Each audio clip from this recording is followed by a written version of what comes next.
All right, so we're going to All get that back. stuff is getting on my tape now. We're going to get back to the presentation real quick so we can get through some more of this info. Oh, is Stephen already? Yeah. Okay, Yeah. all right. Yeah, So, I don't like to miss nothing. here we go. So now let's look at what the Quran says about these things. All right?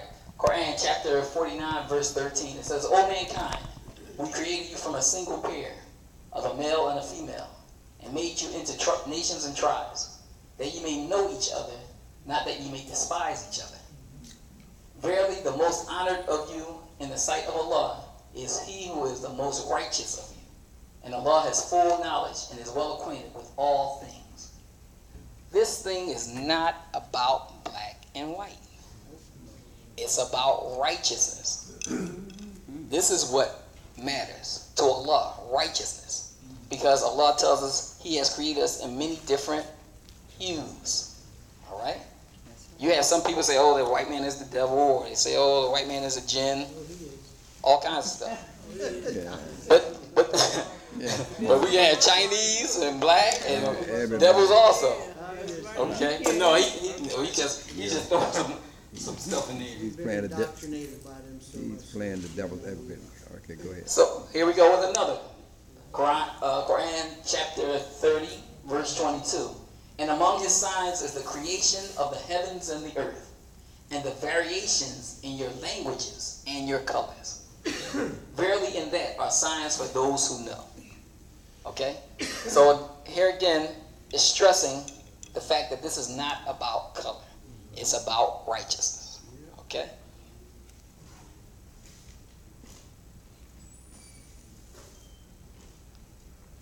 I didn't want to go to that one yet.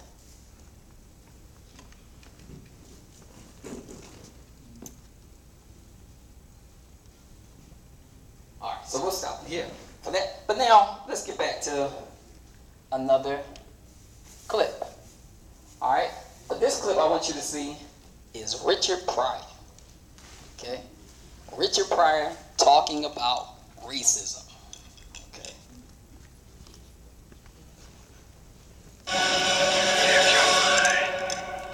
What do you think that these executives are afraid you're going to do to white America? Probably stop some racism. Stop racism? Yeah, I'm probably afraid of that, because then people don't hate each other, and people start talking to each other, and then they start talking to each other, they find out who's the problem. Which is? Greedy people. Greedy? I have a couple things I want to ask you. Do you really think that some of the guys that you've dealt with at NBC, no names, right? Because there's lawsuits for that too, that some of these guys really want to promote racism actively, or is it a subconscious? I just think it's part of capitalism, is to promote racism, right? In order to make things work, if you feel better because you're white and you can get a job, you use that. I mean, I would. Absolutely. Yeah, I would. I'm sorry, Jack. Shit, they say I'm white, I'm going to use this. Right. Absolutely. Get this job, I'm off. But and that separates people. So they keep people separated, and that keeps them from thinking about the real problem. That's as simple as I see it. Probably it's not that simple, but... Now, all right, you and I are about the same age, right? We're in our mid-30s. How long is it going to take before guys who think like you, and I say guys who think like me, people who don't want to have racism in the country, people who don't want to be oppressing any minority, whatever it is, sexual, whatever minority, really get into positions of power and can change things? You can't get in a position of power, it seems, if you think like that. It seems that the only time you get in a position of power is if you like the people that are in power.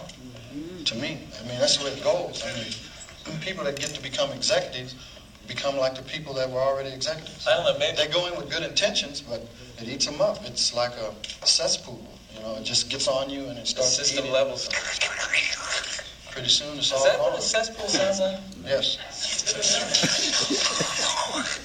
All right, we'll be back right after this. Okay. So Rich had some sense about it. Right? Big time, big time. But now, I want you to hear this. This is interesting. And the thing is that the clip is so short, but it's powerful. Yep, you gotta listen to what this lady's saying. This reporter.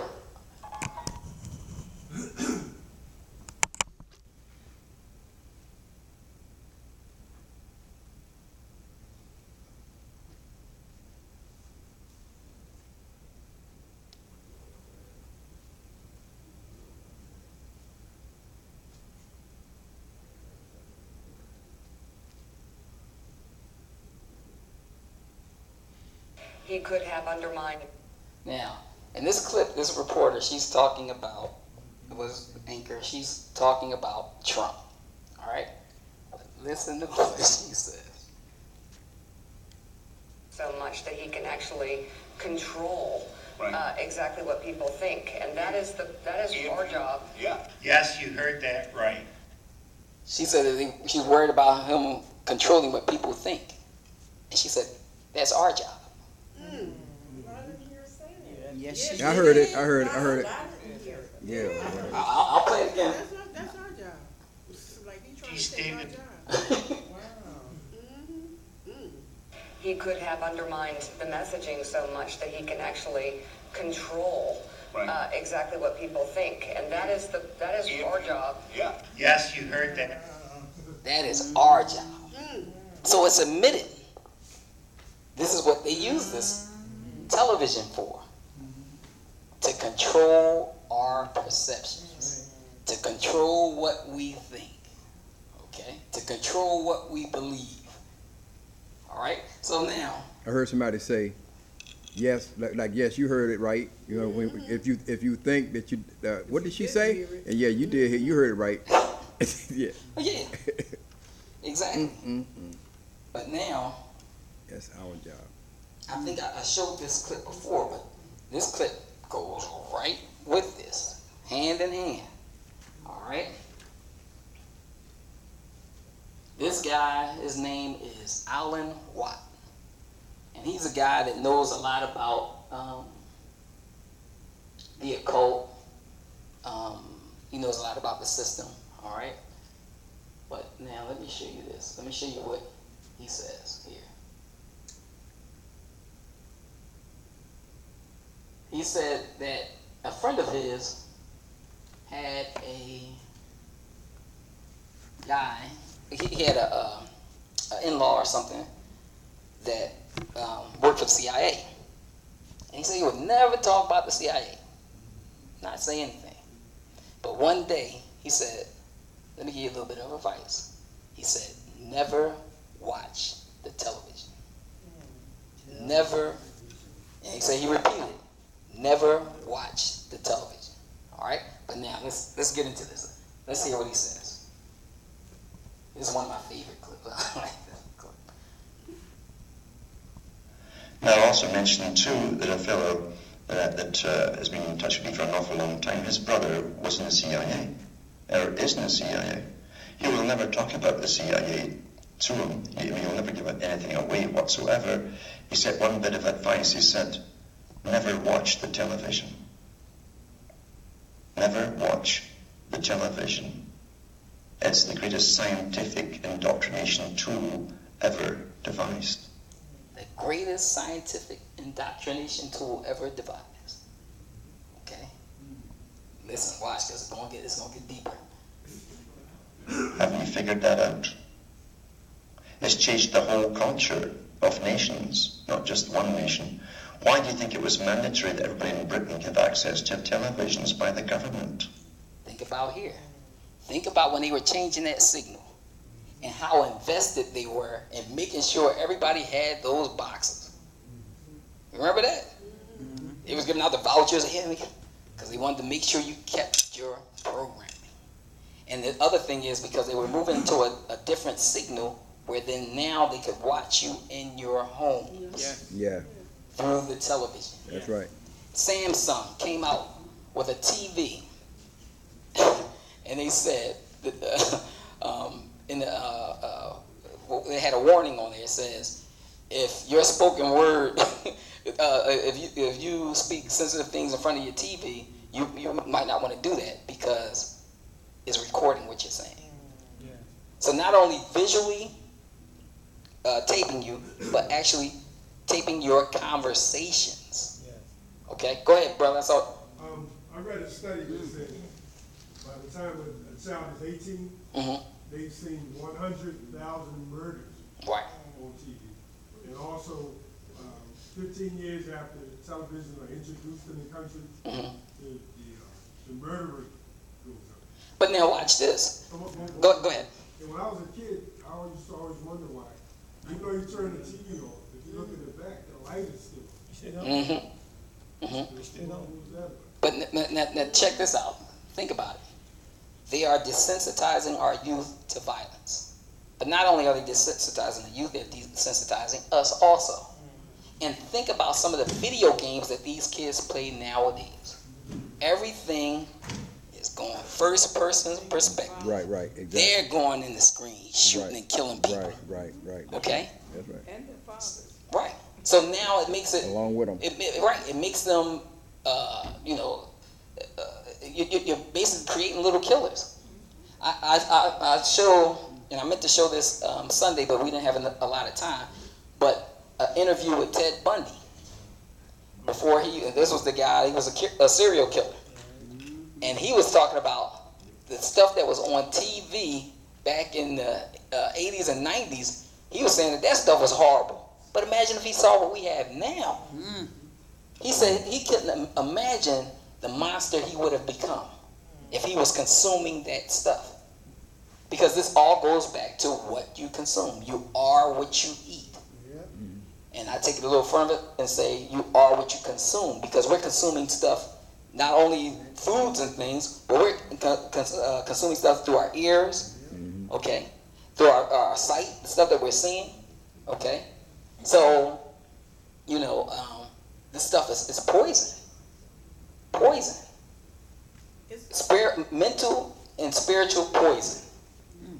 It's really gotten to the point, myself, that I just do YouTube videos because I can educate myself. Right. And so if I'm going to have it in my house, I'm not going to use it for a purpose. Right. Now that I can control what I watch, I listen to all types of information. You can learn so much. You can bring school right into your home. But are people not thinking like that? Right. Well, that's not the norm. Right. And what we talked about on Sunday, I told the audience, I said, I asked them a question. I said, what is the symbol for the Apple computer? The apple bit, a piece of its bit off. It's an apple with a bite taken out of it. Okay? The people that design these things, these diversions, these forms of entertainment, they are occultists. Okay? And that is put there for a reason. That's not an accident, because it goes back to the story of Adam and Eve and the tree of what? Knowledge. Okay? Because you can look up anything on this computer. Anything you want to find, you can look it up on this computer. And another thing that you have to think about is the price of the first Apple computer that went on sale was $666.66. 666. Right. Okay. So these people, there's a lot of occult stuff going on that we don't know about. Okay. And these people deal with a lot of magic and all of this kind of stuff. Okay, it might sound far-fetched. All you have to do is read Sword of the Bucketer. Okay? Sword of the Bucketer tells you about how men were taught magic. But they only taught magic if they were told that they wouldn't have a share in the hereafter. They wouldn't be able to go to paradise. So these people choose to deal with this magic. Okay? It's, this is the thing. We have to get into this Quran and we have to look and see what this Quran is telling us, because it's guiding us. Okay? But a lot of us, and it's interesting, some of us quote hadith more than we quote Quran. Okay? And that's not right. Because Allah tells us, Hada kitab. This is the book. This is the protected. He tells you the Quran is protected. And he says if anything is from man, in it you'll find discrepancies and contradictions. Okay? So we have to focus on the book of Allah. That is our guidance. Because we'll get caught up in a lot of superstitions and cultural things. So we have to be very careful. I can only go with, hadith that is backed up by the Quran. Quranically based. Okay? Because if not, you'll be caught up in a lot of stuff. Okay? But now, let's get back to what he's... Oh, somebody wants to say something? And that's one of the things our leader and teacher taught us in this 75 or when he taught us how to make the prayer. He told us don't get into hadiths because they are only reports of somebody saying that they heard. And once you make your report, it's going to be different than the one you heard. Right. So, the story gets different all along. But even when you take it back a little further, when you say that some things in the Quran is addressing the people at the Prophet's time. Exactly. Some things are talking to future generations. I'll give you an example. In the Quran, in Surah Jinn, it says, O ye assembly of men and jinns, or if you are able to penetrate the heavens, then do so. But you would only be able to do so if given the power. Okay? That wasn't for the people at the time of the Prophet. That was for later generations. Okay? Where we can go into space now. Okay? Allah was giving us permission to go into space and to see the creation. Okay? To see the wonders of the creation. Now when we go back to them, when it says, follow the Prophet. Follow the example of the Prophet. Okay? The people at the time of the Prophet, some of them weren't following what the Prophet told them to do. I'll give an example. There was a battle that was fought. The battle of what? Uhud. Right? When the Prophet told the archers to stand on their posts. Right? What did they do? They abandoned their posts and went after the treasure. Right? Went after the booty. Right? So it shows you that they weren't listening to the Prophet. So Allah was telling them, obey the Prophet. Follow the Prophet. Follow what the Prophet is doing. We, the people of this later generation, we can't see the Prophet and what he did, said, and showed his approval of. So all I'm saying to you is be very careful. Okay? And we don't want to become people who commit shirk. Right? Because shirk is not worshiping something other than Allah. And what else? Ascribing what? Partners to Allah. Muhammad was not Allah's partner. Muhammad was Allah's messenger. And this is what we have to understand. Okay? And we have to be very, like I said, very careful. Like I said, I go with things that can be, proven by the Quran. Or things that go hand in hand with the Quran. That makes sense. Okay? Because some things you'll be following some superstition. You'll be like, whoa, this is, Go ahead. I'm glad you mentioned about the TV earlier. Because I used to work with this Jew. And this Jew always said, never have a TV in your bedroom. And never have a TV in your front room. Have a little room for a TV. But he called it they watching every movie you make. Right. Well,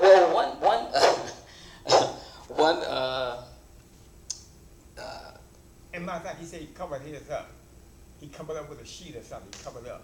Yeah. Well, one researcher said the worst idea that we had was to put the televisions in our bedrooms, especially in the bedrooms of our children, because you don't know what they're watching. And the thing is this: there's a channel on cable. It's called Cartoon Network.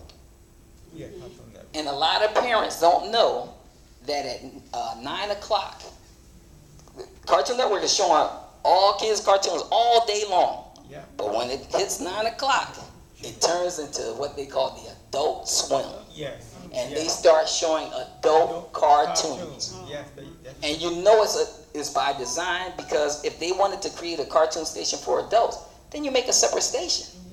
Why are you putting on the same one that the kids are watching all day long?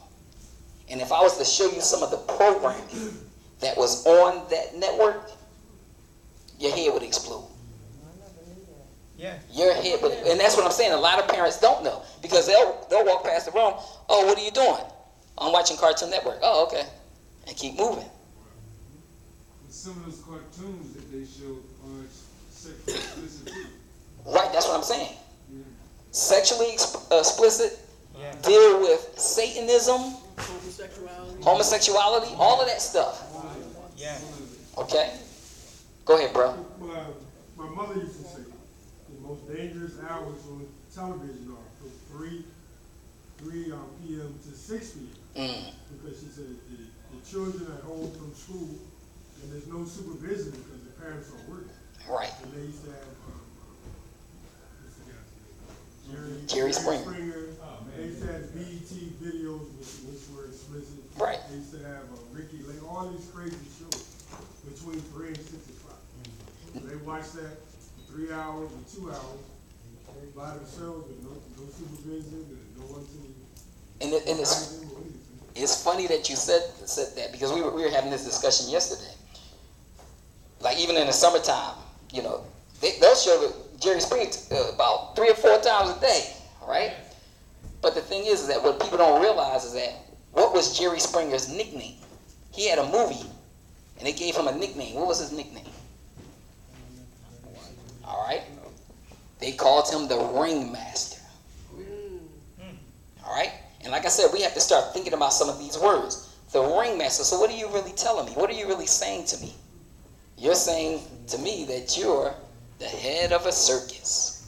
Controlling animals. Animals, right?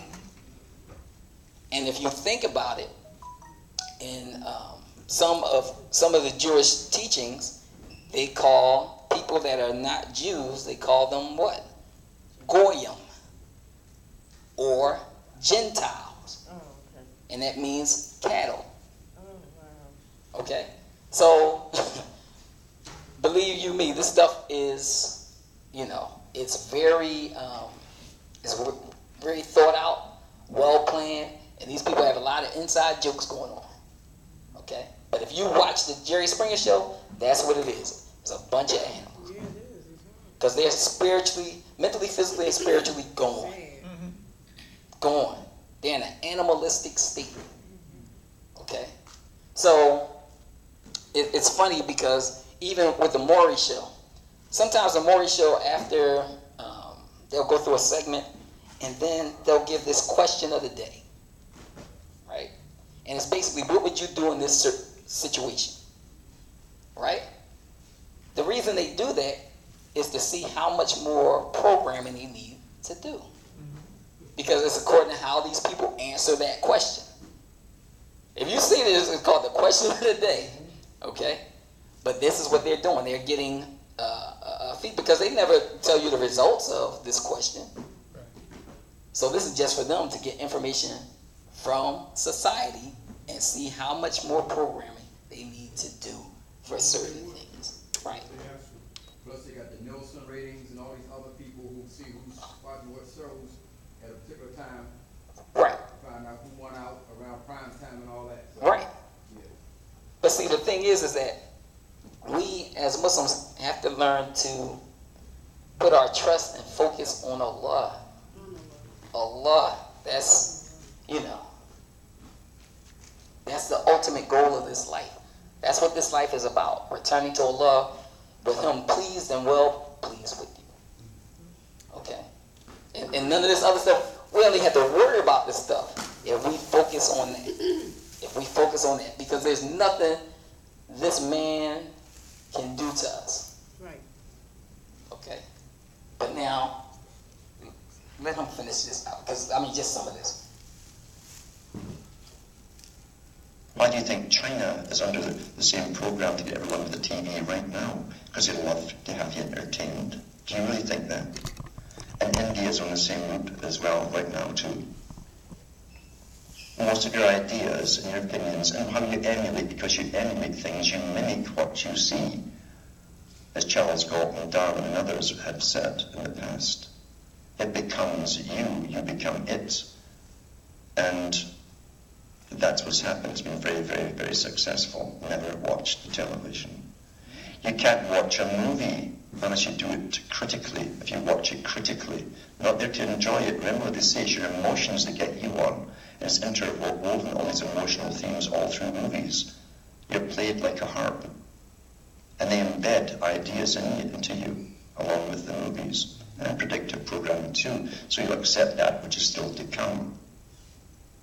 And you'll behave the same way as the characters in the movie when it comes. Oh well, what can you do? I'll just watch much music or television. Yeah. You're given a mind of your own, and you've got to use it for yourself.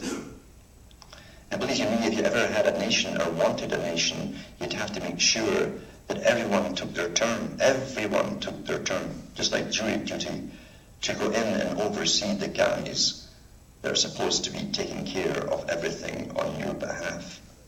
So, the thing is, like he's saying, they embed ideas and thoughts in your mind. And sometimes you think about something, it's not even your thoughts. This is stuff that they programmed into you.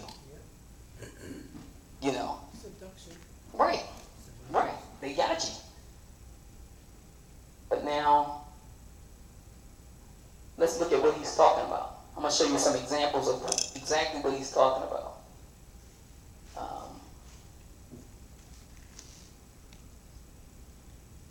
So most of that is directed to your subconscious, right?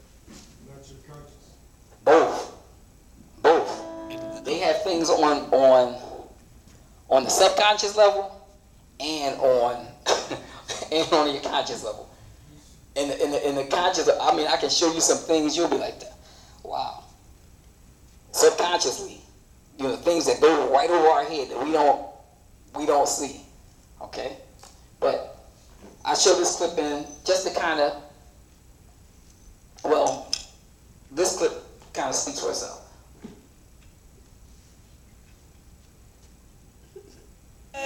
Rain again today. Dark clouds gather and fill the sky. Don't know how to talk to you, just know how to say goodbye. Have you actually got a driver's license? I don't think so. Go back where you came from. Learn to speak English. Go back where you came from.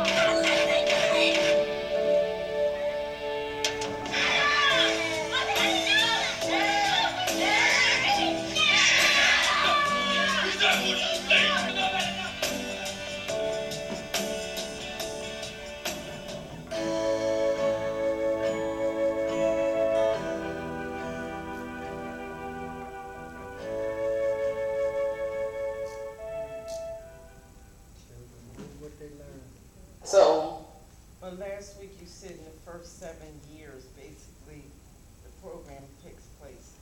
right. This is scientifically what they say. In the first 7 years, basically, that's when the child absorbs a lot of this programming. Okay? And if you think about it, children do what they see.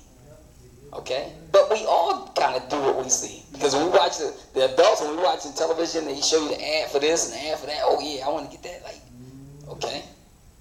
But now,